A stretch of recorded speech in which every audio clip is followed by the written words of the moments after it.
Hi friends, welcome to Kiruba collection. இன்றைக்கி நம்ம என்ன பார்க்க போகிறோன்னா நண்டு கிரேவி தான் பார்க்க போகிறோம். ஓகேவா? இங்கே பாருங்கள், நான் இன்றைக்கி நண்டு கிரேவி வைக்கிறதுக்கு ஒரு கடாயில் எண்ணெய் ஊற்றி கடுகு கருவேப்பிலை வெங்காயம் போட்டு தாளிச்சிட்டு அதில் தக்காளி வெங்காயம் இஞ்சி பூண்டு எல்லாத்தையும் அரைச்சிருக்கேன். இஞ்சி பேஸ்ட் எல்லாமே அரைச்சி மொத்தமாக நான் கிரேவி நல்லா கிரேவியாக கிடைக்குன்னு சொல்கிறதுக்காக நான் எல்லாம் அரைச்சி போட்டிருக்கேன். வதக்குனா நம்மளுக்கு கொஞ்சம் கிரேவி கன்சிஸ்டன்சி கிடைக்காது. அதனால் நான் அரைச்சி வதக்குறேன். ஓகேவா? வதக்கியிருக்கேன். ஓகேவா? நல்லா இந்த கிரேவி நல்லா இதாகிடுச்சு, பச்சை வாடை நல்லா போயிடுச்சு. நெக்ஸ்ட் இது கூட நான் என்ன ஆட் பண்ண போகிறேன்னா, நான் அதுக்கு முன்னாடி இது வதங்குறதுக்குள்ளே நான் நண்டை நல்லா க்ளீன் பண்ணி வச்சு எடுத்துகிட்டு வந்துட்டேன். கொஞ்சம் பெரிய நண்டாக இருந்தால் ஆஃபாக பிச்சுக்கோங்க, நல்லா உடச்சிக்கோங்க. நல்லா க்ளீன் பண்ணிட்டேன். அவ்வளோதான். நெக்ஸ்ட்டு ஒரு வீடியோ நான் க்ளீன் பண்ணுறது போடுறேன். ஓகே ஃப்ரெண்ட்ஸ், அது கூட நான் பாருங்கள், இந்த கிரேவி வைக்கிறதுக்கு ஃபஸ்ட்டு கொஞ்சம் மட்டன் மசாலா நான் ஆச்சி யூஸ் பண்ணுறேன். நீங்கள் என்ன வேணாலும் யூஸ் பண்ணிக்கலாம், சக்தியாக இருக்கலாம், எந்த கம்பெனிலும் யூஸ் பண்ணிக்கலாம். ஓகேவா? இன்னும் கொஞ்சம் ஒரு பொடி சிக்கன் மசாலா, ஆச்சி குழம்பு மிளகாத்தூள், நெக்ஸ்ட் கொஞ்சோல மல்லித்தூள்,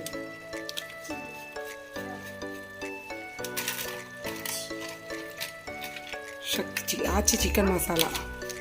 அவ்வளோதான். நான் எப்படி வைப்பேனோ, என்னோட டேஸ்ட் எப்படி வைப்பேனோ அதை தான் நான் உங்களுக்கு போட்டிருக்கேன். செஞ்சு பாருங்கள், ரொம்ப சூப்பராக இருக்கும். நல்லா ஒரு mutton gravy, chicken gravy smell சின்ன குழந்தைங்கள்லாம் நல்லா விரும்பி சாப்பிடுவாங்க. ஓகே ஃப்ரெண்ட்ஸ், பாருங்கள்.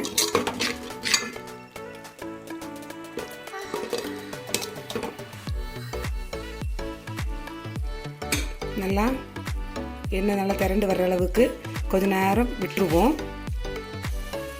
இந்த பாருங்கள், நல்லா கொதிச்சு நல்லா தண்ணிலாம் வற்றி கிரேவி நல்லா நீட்டாக வந்துச்சு. பாருங்கள் எவ்வளோ அழகாக தெரியுதுங்களா? நல்லா எண்ணெய் புரிய ஆரம்பிச்சிச்சு. இந்த நேரத்தில் நான் கழுவி வச்சுருக்கேன் அந்த நண்டை நான் அது கூட சேர்த்துக்க போகிறேன்.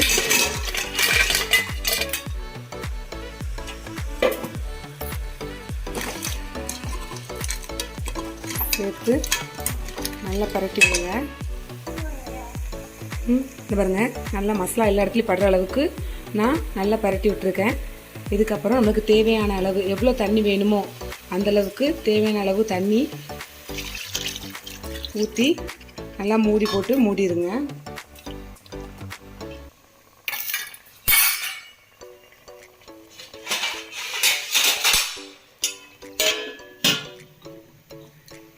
நண்டு கண்டிப்பாக சின்ன குழந்தைங்களுக்கு இப்போவே நல்லா கொடுத்து பழகுங்க. ரொம்ப நல்லது உடம்புக்கு. நிறைய மெடிசன் இருக்குது அதில். கடல் உயிர் வாழ்லே ரொம்ப ரொம்ப நல்லது நண்டும். நெக்ஸ்ட்டு கனவான்னு சொல்கிற ஒரு மீனும் தான் ரொம்ப நல்லது உடம்புக்கு. எல்லாருமே கிடைக்கிறவங்க கண்டிப்பாக எடுத்துக்கோங்க. ஒரு வாரத்தில் ஒரு நேரமாவது எடுத்துக்கோங்க. கண்டிப்பாக ரொம்ப நல்லது. பாருங்கள், நல்லா தண்ணி ஊற்றி நல்லா நல்லா வேக வச்சிட்டோம். ஒரு 5 நிமிஷம் நல்லா பாயில் ஆயிடுச்சு.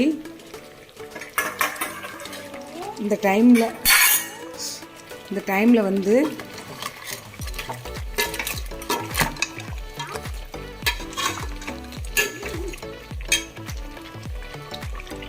தேவையான அளவு உப்பு சேர்க்க போகிறோம்.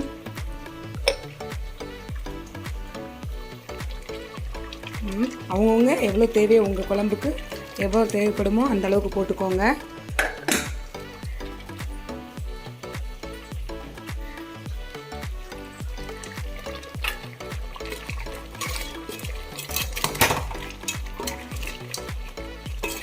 கொஞ்சம் கெட்டியாக வேணும் அப்படின்னு நினைக்கிறவங்க தண்ணி கொஞ்சம் கம்மியாக ஊற்றிக்கோங்க. கொஞ்சம் குழம்பு மாதிரி ஊற்றி திங்க வேணும்னா அதுக்கேற்றபடி போட்டுக்கலாம். வேணும்னு சொல்கிறவங்க கொஞ்சம் தேங்காய் பால் எடுத்து ஊற்றிக்கலாம், நல்லாயிருக்கும் டேஸ்ட்டு. நான் ஊற்றலை, அது ஆப்ஷனல் தான். வேணும்னு சொல்கிறவங்க ஊற்றிக்கோங்க. இன்னொரு 5 நிமிஷம் மட்டும் நல்லா பாயில் பண்ண விடுவோம். இது நண்டு கொஞ்சம் வாய்வு அதிகம். அதனால் நம்ம என்ன பண்ணணும்னா, கொஞ்சம் அதிகமாக இஞ்சி வெள்ளைப்பூடு நம்ம சேர்த்துக்கணும் இதுக்கு. அப்போது அது நல்லாயிருக்கும். ஓகேவா? இப்போ பாருங்கள், நல்லா நண்டு குழம்பு நல்லாவே ரெடி ஆயிடுச்சு. உப்பு போட்டாச்சு, எல்லாமே போட்டாச்சு. ஃபைனல் டச்சாக வந்து நம்ம என்ன பண்ண போகிறோன்னா, நான் எப்போவுமே என்ன பண்ணுவேன்னா, எந்த குழம்பாக இருக்கட்டும் கொஞ்சோல பச்சை கருவேப்பிலை லாஸ்ட்டாக கொஞ்சம் யூஸ் பண்ணுவேன். அது போக கொத்தமல்லி இலை அப்படி லைட்டை தூவி விட்டு ஒரு லைட்டாக ஒரு சின்ன பரட்டை பரட்டி